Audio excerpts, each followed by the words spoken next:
Good morning, friends. As an off-grid installer, I do lots of crazy projects. This is one of my favorites. We got this golf cart from some friends of ours. It was basically shot. The batteries were bad. I tried to keep them going. Some of the contacts inside were worn out.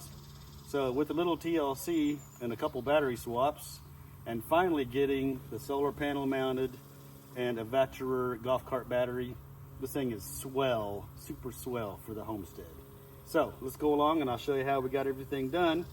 And then I've got some other chores to do. So thanks for watching.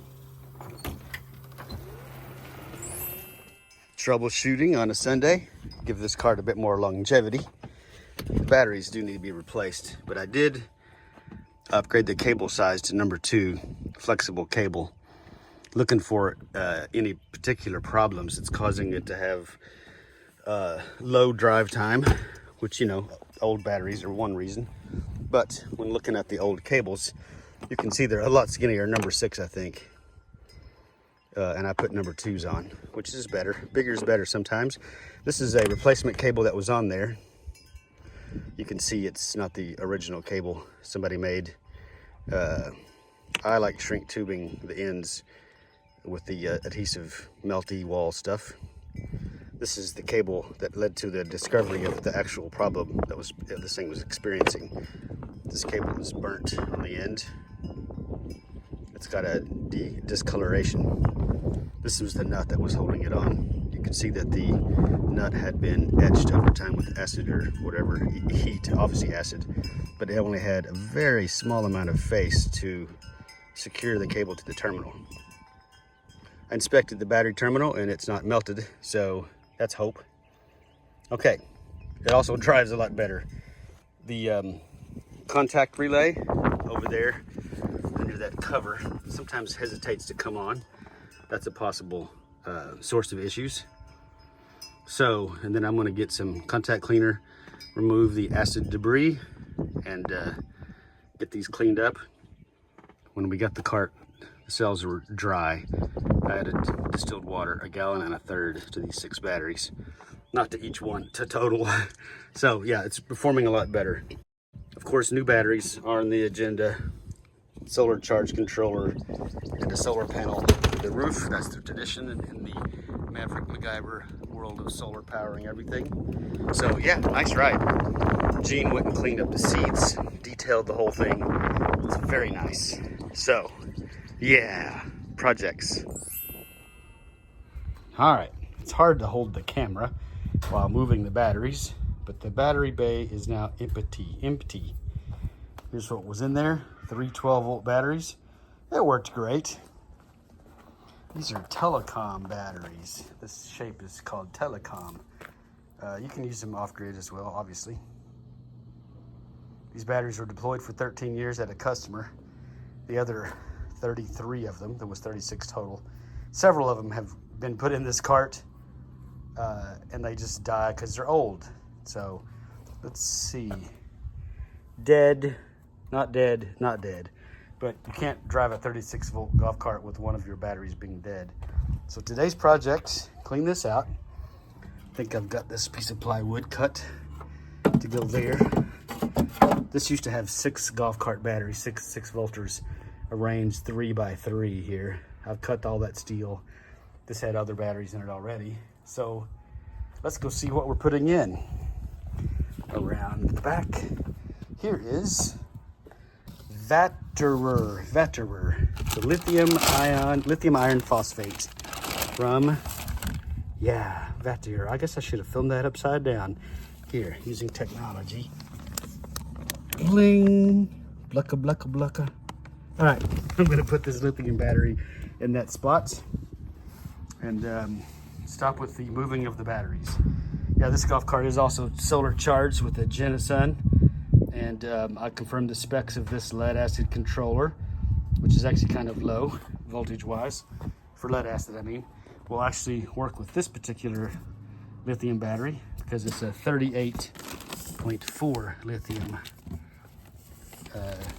nominal. So yeah, we got a solar panel on the top. That's where the cat sleeps at night. Nice cool spot. Anyway, I digress. Let me go get that other piece of plywood, which was already installed when I had wet batteries in here. I'll rewind that now. Spring, spring, spring, rewind, rewind. Poof. All right, first of all, I have this panel. It's kind of the smaller panel. I think it's 270 watts, which fits nicely with the charge controller. I used a short piece of Iron Ridge XR10 rail. And then for the feet to the roof, I decided to leave this plastic roof on. You can take it off or leave it on. Depends on what you want. These bolts right here were a lot shorter.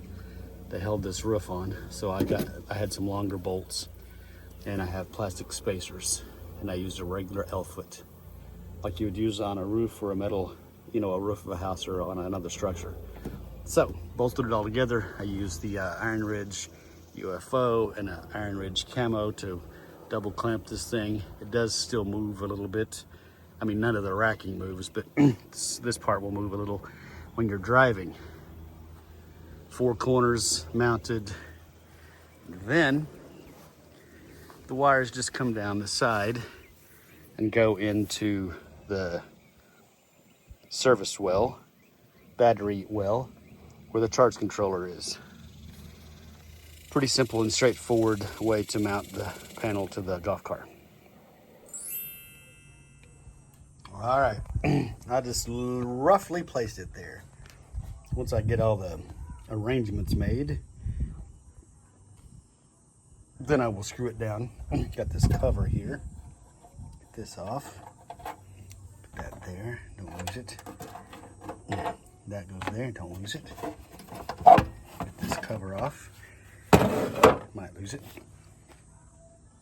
Okay, here we go. Negative cable. I made this cable myself when I had the flooded lead acid batteries, and I might have to make another one.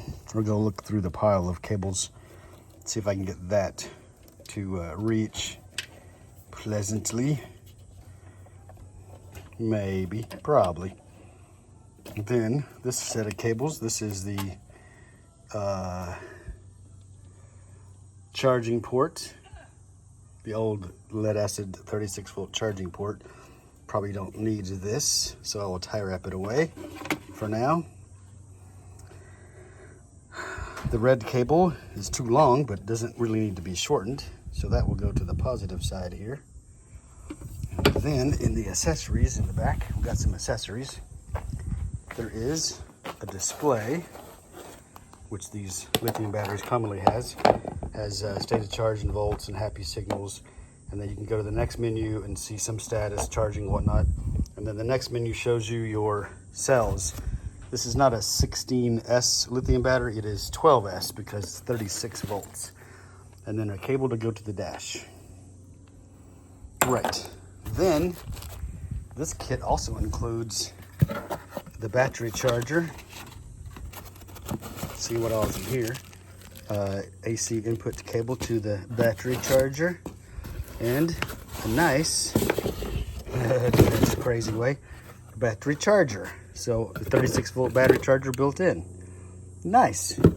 So I will get this out. Let me get that foam off.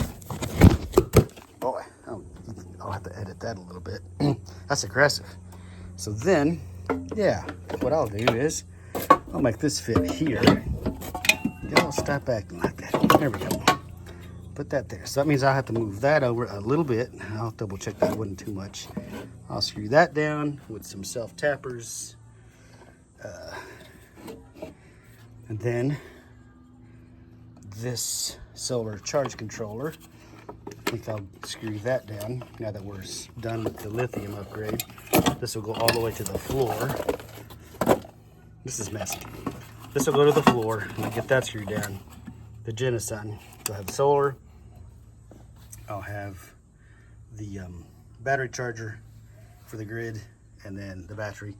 I also got a 36 volt to 12 volt converter for the headlights, which are here, which are still 12 volts. Of course, that'll have to be changed to get some LEDs instead of the poor incandescent headlights up front. All right, stand by while we do some cable management, arranging, and see what's next.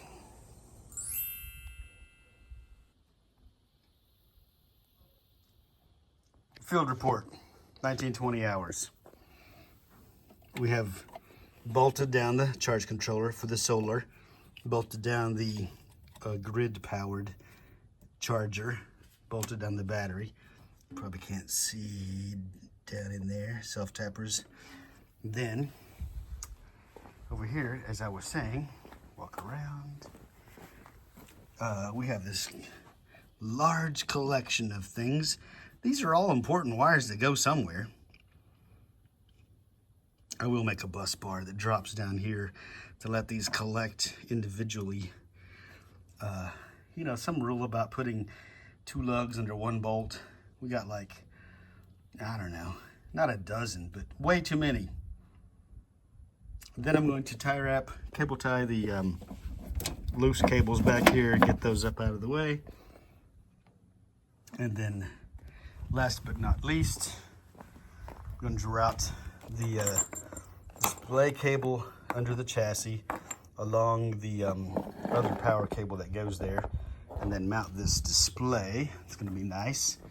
And so everybody mounts it somewhere. I think, you know, like there. Now I can't cover the cup holders inside this little cubby maybe. See, that seems legit. You can still see it. I got that cup holder. I think I will remove. That sounds bad, but I'm just rotating this weird double cup holder that actually just sits in there. I think I'll put it there. That makes the glove compartment hold the gloves better. And you can see it down the steering column without too much ado. So let me find out how to route through there. If I have to drill a hole, or if there's a cubby or a opening in the bottom of this glove compartment. So that's right there. Let me pan out some. Not bad. Little tiny self-tappers. Get a couple in there and then route this. All right, stand by. Then you can, and this socket's not magnetic, which is a pain, but then if I can come over here and get lined up, and then low profile. I think 2 screws will hold it. It has 3 holes, but I don't know what circumstances I would have to have all 3 of those holding this thing down. Let's see if it boots up now. Boot up, and then we can okay, good. We booted it up. You can see on this display, and this is right by the driver column with the turn signals and the steering wheel. This smart BMS has 3 pages. The percentage of standby, it's a touch screen. Then you can see the discharge relay is on and the charge relay is on. And if you want to keep your kids from driving this, not only can you use the key, you can also turn off the discharge relay. And then, of course, for diagnostic purposes, you can see all of your, this is a 12-cell battery. Most of the lithium batteries I'm installing in houses is 16-cell, but this is only a 36-volt system, so I'm only expecting 12 cells. And they're all balanced. You can see the highs and the lows there. Active balancing. This is nice. So I'm gonna, this has a solar panel. I will charge it with the panel tomorrow, and tomorrow evening I will finish charging it to 100 with the grid charger. But mostly this will be a solar charged golf cart like it has been. All right, that's great. Let's see what happens next. All right, here we go. Testing of the lithium powered golf cart. I'm gonna hold the brake, hit the gas. I can't quite hold the brake enough. No, I cannot. Too much power. All right, we'll go around the loop one time, then we'll go to our appointed destination.